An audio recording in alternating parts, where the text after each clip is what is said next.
Hey guys, तो कैसे हैं आप लोग। एक बार फिर से स्वागत है आपका सरकारी परीक्षा के यूट्यूब चैनल पर। और आज मैं आप लोगों के लिए लेके आया हूँ एसएससी सीएचएसएल 2021 के एग्जाम के बारे में। यानी बड़े से नोटिफिकेशन को आपको मैं शॉर्ट में समझाने वाला हूँ, जो कि आपके लिए बहुत ही ज्यादा हेल्पफुल है। तो इस वीडियो में लास्ट तक जरूर बने रहेगा, क्योंकि इसमें मैं लास्ट में आपको कट ऑफ के बारे में भी बताने वाला हूँ कि क्या रही थी पिछले साल के नोटिफिकेशन के जो एग्जाम हुए थे, उसकी कट ऑफ क्या रही थी। तो ज्यादा देर ना करते हैं, चलिए शुरू करते हैं। Introduction of SSC CHSL 2021। तो आखिर में एसएससी सीएचएसएल क्या है। सबसे पहले मैं आपको इसके फुल फॉर्म के बारे में बता देता हूँ। तो एसएससी की जो फुल फॉर्म है वो है स्टाफ सिलेक्शन कमीशन, एंड जो सीएचएसएल की फुल फॉर्म है वो है combined higher secondary level examination. तो हायर सेकेंडरी से आप समझ सकते हैं, यानी कि 10+2 यानी कि 12th। जिन लोगों ने भी 12th कर रखा है वो इसके लिए अप्लाई कर सकते हैं। और जो एसएससी सीएचएसएल है ये एक नेशनल लेवल एग्जाम है, यानी कि ऑल ओवर द इंडिया में कराया जाता है। आप कहीं से भी इसे अप्लाई कर सकते हैं, आप चाहे वो किसी भी स्टेट के क्यों ना हो। साथ में इसको जो कंडक्ट कराता है वो एसएससी ही कंडक्ट कराता है, जो कि आप इसके नाम से भी समझ सकते हैं। तो इसमें जो पोस्ट है, जो कि किन किन पोस्टों के लिए होने वाली है, वो भी मैं आपको बताता हूँ। कि जो है पहली जो पोस्ट है वो है lower division clerk, second junior secretary assistant, third postal assistant या sorting assistant and data entry operators, DEO. तो इनके लिए एसएससी सीएचएसएल ने अपनी नोटिफिकेशन निकाली है, जो कि रिक्रूटमेंट करती है कैंडिडेट्स की इन पोस्टों के लिए। और जो इनकी भर्तियां होती है वो विभिन्न विभिन्न भागों में होती है इंडिया के, जैसे कि किसी मिनिस्ट्री, गवर्नमेंट की किसी भी मिनिस्ट्री में, डिपार्टमेंट या ऑफिस में भर्तियां होती है। जो भी कैंडिडेट्स पास कर लेते हैं तो उनकी अलग अलग जगह पे, अगर जो जहाँ पे वैकेंसीज होती हैं वहां पे इनकी रिक्रूटमेंट हो जाती है। तो ये आपको समझ में आ गया होगा। चलिए आगे बढ़ते हैं। अब हम एलिजिबिलिटी डिटेल्स के बारे में बात करने वाले हैं, जिसमें हम क्वालिफिकेशन क्या होने वाली है इन पोस्टों के लिए, और जो एज लिमिट रखी गई है वो क्या रखी गई है। सबसे पहले आप देख सकते हो यहाँ पे दो पोस्ट है। पहली है LDC JSA PA SA DEO. आप पढ़ सकते हो except DEO in C and AG. तो ये आपको बता दूं, जो डीईओ एक्सेप्ट वाली है वो है ग्रेड ए की पोस्ट, जो कि ऑफिस से जिस ऑफिस के लिए होने वाली है उसकी जो सी एंड एजी की फुल फॉर्म है वो है controller and auditor general of India. तो इसके लिए जो पोस्ट है वो अलग से रखी गई है, मतलब पोस्ट सेम ही है, आपको दिया जाएगा मतलब साथ में, पर इसकी जो क्वालिफिकेशन रखी गई है वो अलग रखी गई है। पहले मैं आपको एक्सप्लेन कर देता हूँ ऊपर वाली की। ऊपर वाला एलडीसी वाले के लिए, जो कि सबके लिए कॉमन रखी गई है, वो रखी गई है 12th पास स्टैंडर्ड। कोई भी कैंडिडेट इसके लिए अप्लाई कर सकते हैं, या फिर इक्विवेलेंट होनी चाहिए, यानी कि उसके समकक्ष 12th के जो लेवल पे हाईएस्ट स्टैंडर्ड है वो आपकी होनी चाहिए, चाहे वो आपने किसी भी रिकॉग्नाइज बोर्ड से किया हो, चाहे वो सीबीएसई बोर्ड हो या बिहार बोर्ड हो या कोई सी भी बोर्ड हो। तो अगर आपने कर रखा है तो आप इस पोस्ट के लिए अप्लाई कर सकते हैं।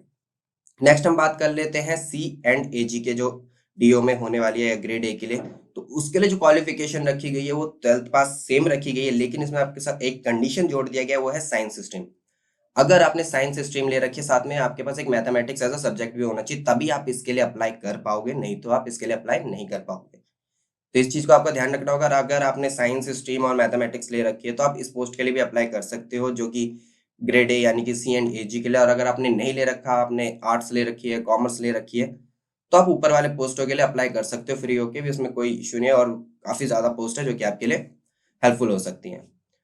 सेकंड, हम इसमें एज लिमिट के बारे में बात कर लेते हैं कि एज लिमिट क्या रखी गई है। जो जनरल कैंडिडेट्स हैं उनके लिए एज लिमिट 18 से 27 रखी गई है। अगर आपने 18 कंप्लीट कर लिया है और आप 27 चल रहा है, यानी कि 27 आपने कंप्लीट नहीं करी है, तो आप इसके लिए अप्लाई कर सकते हो। अगर आपने 27 कंप्लीट कर लिया, आप 28 में लग चुके हैं, 28 हो गया है, तो अप्लाई नहीं कर पाओगे। अब कुछ रिलैक्सेशन की बात कर लेते हैं, कि जो कि ओबीसी के लिए 3 साल दी गई है, एससी एसटी के लिए 5 साल दी गई है। यानी कि अगर आप ओबीसी कैंडिडेट्स हैं तो आपको 3 साल की छूट मिल रही है, यानी कि अगर आप 28 हो चुके हैं, 29 हो चुके हैं, 30 आपका चल रहा है, तो आप अप्लाई कर सकते हो। पर आपको ध्यान रखना होगा कि जब आपका रिक्रूटमेंट हो रहा हो तो आपका ये जो एज है वो ज्यादा ना हो जाए, कहीं आपकी रिक्रूटमेंट तब हो रही है जब आप 30 कंप्लीट कर चुके, तो नहीं होगा वो। बाकी एससी एसटी के लिए भी यही है, 5 साल की, यानी कि आप 32 तक के लिए अप्लाई कर सकते हो। बाकी इसके अंदर और भी एज लिमिट के रिलैक्सेशन है, जो कि आप सरकारी परीक्षा .com की वेबसाइट पे जाके देख सकते हो, जो और वहां पे आपको इसका नोटिफिकेशन भी ऑफिशियल मिल जाएगा। बाकी हमने डिस्क्राइब भी कर रखा है उसको एक सिंगल पेज पे, जो कि आपके लिए बहुत ही हेल्पफुल है। चलिए आगे बढ़ते हैं और देखते हैं आगे क्या है। अब हम एग्जाम डिटेल्स पे बात करने वाले हैं, जिसमें आपके एग्जाम पैटर्न क्या है और सिलेक्शन प्रोसेस किस हिसाब से होने वाला है, मोड ऑफ एग्जाम क्या होंगे हर एक एग्जाम के, और सिलेबस क्या होने वाला है। सबसे पहले मैं आपको बता दूं कि जो एग्जाम पैटर्न है, यानी कि जो सिलेक्शन होने वाला है, आपके 3 टीयर में होने वाला है। फर्स्ट टीयर 1, सेकंड टीयर 2, और आखिरी में टीयर 3। और अगर आप टीयर 3 क्लियर कर लेते हैं तो आपका डॉक्यूमेंट वेरिफिकेशन होगा। अब हम यहाँ पे टीयर 1 यानी कि सीबीटी यानी कंप्यूटर बेस्ड टेस्ट के बारे में बात कर लेते हैं। तो इसमें से 4 सब्जेक्ट में से आपसे क्वेश्चन पूछे जाने वाले हैं। तो पहला सब्जेक्ट है English knowledge, second general intelligence, third quantitative aptitude, और जो फोर्थ है आपका जनरल अवेयरनेस होने वाला है। हर एक सब्जेक्ट के लिए 25 मार्क्स दिया गया, यानी कि हर एक सब्जेक्ट को 25, हर सब्जेक्ट में से 25 क्वेश्चन आपसे पूछे जाएंगे और हर एक सवाल के लिए आपको 2 मार्क्स गिवन है, यानी कि 25 क्वेश्चन के 50 मार्क्स होंगे। तो टोटल नंबर ऑफ क्वेश्चन जो यहाँ पे हुए वो 100 हुए एंड जो टोटल नंबर ऑफ मार्क्स है वो 200 हुए। इस एग्जाम को क्लियर करने के लिए आपको केवल 60 मिनट दिया जाएगा, यानी कि 1 घंटे में आपको इस एग्जाम को क्लियर करना होगा। और इसके अंदर नेगेटिव मार्किंग भी रखी गई है जो कि है 0.50 मार्क्स, यानी कि हर 2 मार्क्स का 1/4 तो आपका कट कर दिया जाएगा। तो इस चीज का ध्यान रखिएगा कि जितनी कम गलतियां करेंगे आपके लिए उतना बेटर है, या फिर अगर आपको नहीं आता है तो आप उस क्वेश्चन को स्किप कर दीजिए ताकि आपकी नेगेटिव मार्किंग ना हो और आपका स्कोर जो है सेफ हो सके। अब इसके एग्जाम के बारे में भी बात कर लेते हैं। तो जो इसका एग्जाम है अभी टेंटेटिव डेट आई है जो कि नोटिफिकेशन में बताई गई है वो है मई 2022। तो इसकी जो न्यू डेट भी आएगी वो आपको पता चल जाएगा, तो इसलिए आप हमें सोशल हैंडल्स पे फॉलो कर सकते हैं या फिर हमारे टेलीग्राम चैनल को भी ज्वाइन कर सकते हैं जिसका लिंक आपको डिस्क्रिप्शन में मिल जाएगा। वहाँ पे भी हम काफ़ी चीज़ों की जो भी एग्जाम से रिलेटेड है या और भी कुछ होती है उसकी नोटिफिकेशन वगैरह सब अपडेट हम वहाँ पे करते रहते हैं। नेक्स्ट अब हम बात कर लेते हैं टीयर 2 के बारे में, डिस्क्रिप्टिव पेपर के बारे में। तो इसमें से जो सवाल पूछे जाने वाले हैं वो पेन पेपर मोड होने वाला है। पहली बात तो मैं आपको ये बता देता हूँ एग्जाम। और जो आपका सब्जेक्ट जो पूछा जाएगा वो ऐसे हो सकता है या फिर आपसे लेटर राइटिंग करवाई जा सकती है, आपसे एप्लीकेशन के ऊपर पूछा जा सकता है कि आपको एक एप्लीकेशन लिखनी है किसी के भी ऊपर, या फिर प्रेसेस एंड एटसेट्रा और भी कुछ पूछा जा सकता है। तो इसके लिए आपको 100 मार्क्स दिया जाएगा और इस डिस्क्रिप्टिव पेपर को करने के लिए भी आपको 60 मिनट का समय दिया गया है, यानी कि 1 घंटे के अंदर आपको इसको करना होगा। इसके अंदर एक कंडीशन भी रखी गई है जो कि है मिनिमम क्वालिफाइंग मार्क्स। तो अगर आप टियर 2 कंप्लीट करना चाहते हो तो आपको कम से कम 33% मार्क्स लाने होंगे, तभी आप इस एग्जाम को क्लियर कर पाओगे, नहीं तो आप बाहर हो जाओगे टियर 2 से। दूसरी कंडीशन इसमें ये भी रखी गई है कि या तो आप इस पेपर को हिंदी में करोगे या फिर इंग्लिश में करोगे। अगर आपने इस पेपर को हिंदी एंड इंग्लिश दोनों मिला के अगर किया तो आपके मार्क्स 0 आने वाले हैं, मतलब आपको कोई भी मार्क्स नहीं दिया जाएगा। अगर आपने हिंदी चूज किया है तो आप उसको पूरा ही पेपर हिंदी में करेंगे, डिस्क्रिप्टिव पेपर को, यानी कि एस्से, लेटर, एप्लीकेशन जो भी आपसे पूछा गया। या फिर अगर आपने इंग्लिश सेलेक्ट कर रखा है तो आप उसको पूरा ही इंग्लिश में लिखेंगे, आप हिंदी का यूज नहीं कर सकते उसमें या फिर किसी अदर लैंग्वेज का, नहीं तो आपके जो मार्क्स है वो 0 हो जाएगा, आपको एक भी मार्क्स नहीं दिया जाएगा और आप इसमें फेल हो सकते हो और आप इससे बाहर हो सकते हो। तो इस बात का जरूर ध्यान रखिएगा जो कि आपके लिए बहुत ही ज्यादा जरूरी है। और इसकी अभी भी एग्जाम डेट अभी कोई भी नोटिफिकेशन में कुछ नहीं लिखा है, उन्होंने कहा कि हम जरूर बताएंगे। तो जब तक एग्जाम टीयर 1 की कंप्लीट डेट नहीं आ जाती, एग्जाम नहीं हो जाता, तब तक टीयर 2 का वैसे भी डेट नहीं आने वाला है। तो इसके लिए भी मैं कोई भी अपडेट होती है वो हमारे सोशल हैंडल पे आपको मिल जाएगी, तो जरूर जाके वहाँ पे हमारे सोशल हैंडल्स को फॉलो कीजिए या फिर हमारे टेलीग्राम को ज्वाइन करिएगा। अब हम नेक्स्ट बात कर लेते हैं टीयर 3 के बारे में जो कि आपका skill test and typing test है जो कि क्वालिफाइंग नेचर का है। और आप देख सकते हो यहाँ पे स्किल टेस्ट अलग है और टाइपिंग टेस्ट अलग है। तो मैं सबसे पहले आपको स्किल टेस्ट के बारे में समझा देता हूँ जो कि मैंडेटरी है DEO and DEO grade A, यानी कि सी एंड जी ऑफिस वालों के लिए। सबसे पहले हम डीओ की बात करते हैं जो कि नॉर्मल है, जो सी एंड ए जी में नहीं जिन्होंने फिलिंग करी हो उसको हटा के। तो नॉर्मल डीओ के लिए जो आपकी ऑपरेटिंग डेटा एंट्री ऑपरेटर के लिए जो आपको चाहिए होगा की डिप्रेशन पर आवर वो 8000 रखी गई है और ये आपको 15 मिनट में कंप्लीट करना होगा। अगर आपने ग्रेड ए यानी कि office in controller and auditor general के लिए अगर अप्लाई कर रखा है तो जो आपकी इसमें स्किल टेस्ट होगी उसमें जो आपकी स्पीड मांगी जा रही है वो 15,000 की डिप्रेशन पर और आपके कंप्यूटर पे आप यानी कि जब कंप्यूटर पे करोगे तो वो होना चाहिए। साथ में इसके लिए भी आपको 15 मिनट का ही समय दिया गया है, तो इस चीज का ध्यान रखिएगा। और आपकी स्पीड कितनी है वो आपको बढ़ाते रहिए अपनी स्पीड को टाइपिंग वगैरह करके। बाकी सेकंड जो है आपका टाइपिंग टेस्ट जो कि एलडीसी, जीएसए एंड पोस्टल और बाकी के पोस्ट के लिए है। तो इसमें सबसे पहले आपको एक चीज का ध्यान रखना, अगर आपने हिंदी या इंग्लिश दोनों में से कोई एक सिलेक्ट करना है। अगर आपने हिंदी सेलेक्ट किया है तो आप हिंदी में ही टाइपिंग करने वाले हैं, अगर आपने इंग्लिश सेलेक्ट किया है तो आप इंग्लिश में टाइपिंग करेंगे। तो सबसे पहले जिन कैंडिडेट्स ने अगर इंग्लिश करा होगा तो उसकी जो टाइपिंग स्पीड मांगी गई है वो 30 वर्ड्स पर मिनट है, सॉरी 35 वर्ड्स पर मिनट है। तो इंग्लिश कैंडिडेट्स वालों को 35 वर्ड पर मिनट के हिसाब से टाइपिंग करनी होगी और तभी वो क्वालिफाई कर पाएंगे, नहीं तो नहीं कर पाएंगे। साथ में अगर जिन्होंने हिंदी ली है उसके लिए जो टाइपिंग स्पीड रखी गई है वो 30 वर्ड पर मिनट रखी गई है। और इसको जज किस तरीके से किया जाएगा, यानी कि आपको एक पैसेज दे दिया जाएगा जिसके लिए आपको 10 मिनट का टाइम दिया जाएगा और उस 10 मिनट पे आपकी एक्यूरेसी के हिसाब से आपकी टाइपिंग को जज किया जाएगा। अगर आपने उस 10 मिनट में उस पैसेज को कंप्लीट किया, अगर आपने हिंदी है, अगर आप 30 से ज्यादा करते हैं वो बहुत ही अच्छा है, अगर आपने 30 करा है वो भी है, तो एक्यूरेसी आपकी देखी जाएगी। साथ में टाइपिंग भी देखी जाएगी कि आपने 10 मिनट के अंदर उस पैसेज को कितनी तेजी से लिखा है। तो ध्यान रखिएगा, आप किसी एक लैंग्वेज पे कर सकते हैं। अगर आपने हिंदी लिया है तो हिंदी में 30 वर्ड्स है, और जो इंग्लिश है उसके लिए 35 वर्ड्स पर मिनट रखा गया है। बाकी इसकी और भी डिटेल्स है जो कि आप चेकआउट कर सकते हो, वेबसाइट पे जाके पूरी डिटेल्स में लिखी गई है, या फिर नोटिफिकेशन को आप पढ़ सकते हो। चलिए आगे देखते हैं। मोड ऑफ एग्जाम, जैसे कि टीयर 1 मैंने बताया कंप्यूटर बेस्ड टेस्ट होने वाला है, जो कि आपका कंप्यूटर पे होगा। टीयर 2 डिस्क्रिप्टिव पेपर यानी कि पेन एंड पेपर मोड में होने वाला है। Third skill test and typing test जो कि है वो भी आपका कंप्यूटर पे ही होगा, यानी कि ये भी ऑनलाइन होने वाला है। अब हम बात करते हैं सिलेबस की। तो मैं आपको इसमें सिलेबस को आपको शॉर्ट में समझाने वाला हूँ कि किस टाइप से आप एक सब्जेक्ट के सब टॉपिक में से क्वेश्चन पूछे जा सकते हैं। बाकी इसका फुल डिटेल आपको sagapeksha.com या फिर आप नोटिफिकेशन पे चेकआउट कर सकते हो, जो कि आपको दिया गया होगा। First, English language. English language में से spot the error, fill in the blank, synonyms हो गए, एंटोनियम्स हो गए, स्पेलिंग या फिर वर्ड एरर वगैरह में से क्वेश्चन आपसे पूछे जा सकते हैं। Second, general intelligence. General intelligence में से analogy, symbolic operations, symbolic and number analogy, trends, figural analogy, इनमें से क्वेश्चन आ सकते हैं। क्वांटिटेटिव एप्टीट्यूड में number system, percentage, ratio and proportions, time and distance, time and work में से क्वेश्चन पूछे जा सकते हैं। लास्ट है जनरल अवेयरनेस। जनरल अवेयरनेस आपकी हिस्ट्री हो गई, कल्चर हो गया एंड ज्योग्राफी, जनरल पॉलिसीज, क्या क्या पॉलिसीज निकली हुई हैं, साइंटिफिक रिसर्च, कौन कौन से रिसर्च नए हुए हैं या पुराने हैं, and current events etcetera. Current events, तो दोस्तों करंट इवेंट्स को लेकर आपको एक चीज बता देता हूँ। करंट इवेंट्स से जुड़े यानी कि करंट्स जो भी हो रहे हैं हाल ही में, यानी कि जो आपके डेली करंट अफेयर्स होते हैं, उससे रिलेटेड हमारी डेली एक वीडियो आती है जो कि यूट्यूब पर आती है सुबह 6:30 बजे। आने वाले जो अभी घटना घटी होती है 1 से 2 दिन की, तो उसके आपको टॉप 10 ऐसे क्वेश्चंस होते हैं जो कि आपके लिए वेरी हेल्पफुल हो सकते हैं हर एक एग्जाम के लिए, जो कि करंट इवेंट्स में से पूछे जाते हैं। और ये एसएससी सीएचएसएल के लिए भी हेल्पफुल है। तो आप उस वीडियो को जरूर चेकआउट कीजिएगा, और अगर आपको अच्छा लगे तो उस पर लाइक एंड शेयर जरूर करिएगा।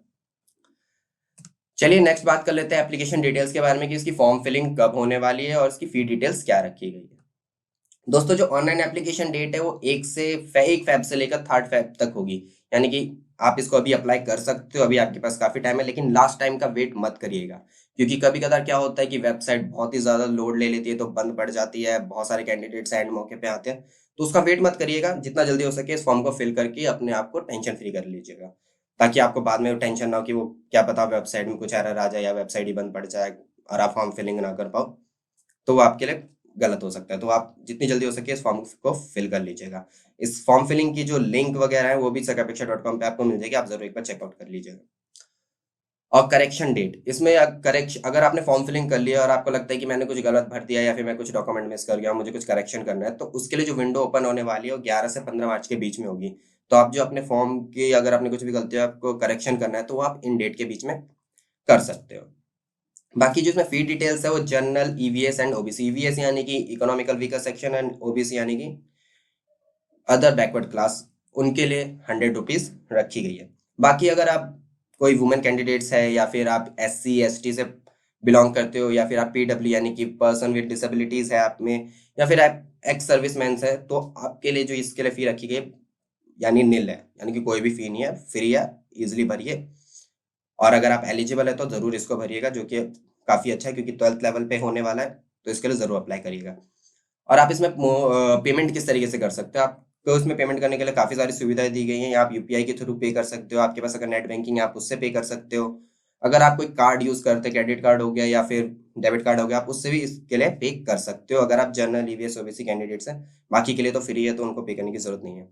और अगर आपको ऑफलाइन पे करना है तो आप एसबीआई की किसी भी ब्रांच में जाके अपना चालान जनरेट करा के इसके लिए अप्लाई कर सकते हो, यानी कि आप पैसे को पे कर सकते हो। तो दोस्तों जो तो आप चालान जनरेट करोगे, इस चीज का ध्यान रखना कि बैंकिंग आवर में ही होना चाहिए, और जो आपका पैसा भी है वो बैंकिंग आवर के अंदर अंदर हो जाए, ताकि आपको कोई इश्यू ना आए। तो इस चीज का ध्यान रखिएगा, ताकि क्योंकि उनकी जो बैंक होते हैं वो काफी बीच बीच में छुट्टियां हो जाती है या फिर हड़ताल हो सकते हैं, तो इस चीज का थोड़ा सा अवॉइड करिएगा। तो लास्ट डेट का इसलिए मैंने कहा कि वेट मत करना, अगर आप लास्ट डेट का वेट करते हो तो काफी इश्यूज आ सकते हैं। चलिए अब नेक्स्ट बात कर लेते हैं कट ऑफ्स के बारे में, जो कि मैंने आपको स्टार्टिंग में भी बोला था कि हम लास्ट में कट ऑफ के बारे में बात करने वाले हैं, कि जो 2020 में नोटिफिकेशन आई थी उसकी कट ऑफ क्या रही है। तो दोस्तों इसका जो टीयर 1 का जो कट ऑफ रहा है आप देख सकते हो हमारे स्क्रीन पे कि क्या है। General, EVS, OBC and SC ST के लिए जो इसका एग्जाम हुआ था वो हुआ था अराउंड अप्रैल में स्टार्ट हुई थी इसकी टीयर 1 की एग्जाम। बट कोविड के वेव के चक्कर में कुछ इफेक्ट की वजह से उसको पोस्टपोन कर दिया गया था कुछ कैंडिडेट्स के लिए, जो कि डेट आने वाली थी, तो उसको दोबारा से करा गया बाद में, जो कि अगस्त में हुई थी।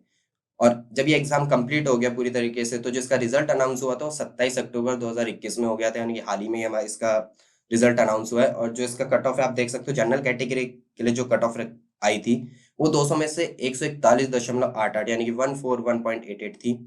और जो इसके लिए कैंडिडेट्स अवेलेबल थे वो 8,118 थे जनरल में। ईवीएस की जो कट ऑफ आई थी वो 117.59। कैंडिडेट्स की अवेलेबिलिटी आप देख सकते हो 8,302 थे। और ओबीसी के लिए जो कट ऑफ गई थी वो 139.46 थी। एससी के लिए जो गई थी कट ऑफ 114.16 और एसटी के लिए जो थी वो 108.88 थी। और आप total number of qualified candidates देख सकते हो 45,294 हैं।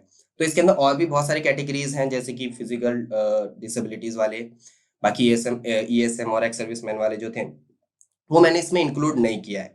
अगर आप इसकी डिटेल में देखना चाहते हो कि इसका क्या रहा था बाकी होगा कट ऑफ, तो जो कट ऑफ की लिंक है वो आपको डिस्क्रिप्शन में मिल जाएगी, या फिर आप वेबसाइट पे जाके चेकआउट कर सकते हो, वहां पे भी आपको इसका लिंक मिल जाएगा। ओके, तो दोस्तों इस कट ऑफ को देख के आप ये मत सोचिएगा कि कट ऑफ कभी हाई जा रही है लो जा रही है, तो उसको चिल करिएगा। अगर आप अपनी परफॉर्मेंस को तैयारी कर रखी है, आपने सब कुछ प्रिपेयर कर रखा है, तो आप अच्छा मार्क्स गेन कर सकते हैं। या फिर अगर आप अपने ने कहीं से भी इंस्टीट्यूट से तैयारी करी हो, या फिर आप किसी किताब से पढ़ रहे हो और आप जानना चाहते हो कि मेरा परफॉर्मेंस कैसा चल रहा है या फिर मैं किस लेवल पे स्टैंड कर रहा हूँ, तो आप सरकारीपरीक्षा.com पे जाओ। वहाँ पे आपको एसएससी सीएचएसएल का एग्जाम मिल जाएगा जो कि लेटेस्ट पैटर्न पे भी बेस्ड है। उसमें आपको 7 एनालिसिस परफॉर्मेंस रिपोर्ट भी मिलेगी, जिससे आप अपने आप को देख सकते हो कि आप कहाँ पे स्टैंड करते हो। आपका प्रोग्रेस रिपोर्ट भी वहाँ पे दिखेगा। अगर आप आज 80 मार्क्स गेन कर रहे हो, कल 90 मार्क्स गेन कर रहे हो, फिर बाद में आप 100 मार्क्स गेन कर रहे हो, सारा आपको प्रोग्रेस रिपोर्ट भी मिल जाएगा, जो कि आपको हेल्पफुल करती है आपके परफॉर्मेंस को बेटर करने में, ताकि आप एग्जाम को क्रैक कर सके। तो जाओ एक बार चेकआउट जरूर करना, वहाँ पे आपको डेमो भी मिल जाएगा, आप डेमो भी देख के देख सकते हो, और उसमें भी आपको रिपोर्ट मिल जाएगी जो कि आपके लिए हेल्पफुल हो सकती है। आप अपने डेमो करके भी आप देख सकते हो कि आप किस लेवल पे स्टैंड करते हो। तो आई होप आपको ये वीडियो पसंद आया होगा, और अगर आपको ये वीडियो पसंद आया तो हमारे वीडियो को लाइक शेयर एंड कमेंट जरूर करिएगा। और अगर अभी तक आपने हमारे चैनल को सब्सक्राइब नहीं किया तो चैनल को सब्सक्राइब जरूर कर लीजिएगा, बेल आइकन को जरूर दबा लीजिएगा, क्योंकि हम आपके लिए और भी नए नए वीडियोस लाने वाले हैं, वो एसएससी सीएचएसएल से लेकर और भी अदर चीजें हैं जिसका नोटिफिकेशन आपको जल्दी मिल जाएगा। तो ध्यान रखिएगा, चैनल को सब्सक्राइब करना मत भूलिएगा, और अगर आपको वीडियो अच्छा लगा हो तो अपने दोस्तों को भी जरूर शेयर करिएगा। Thank you.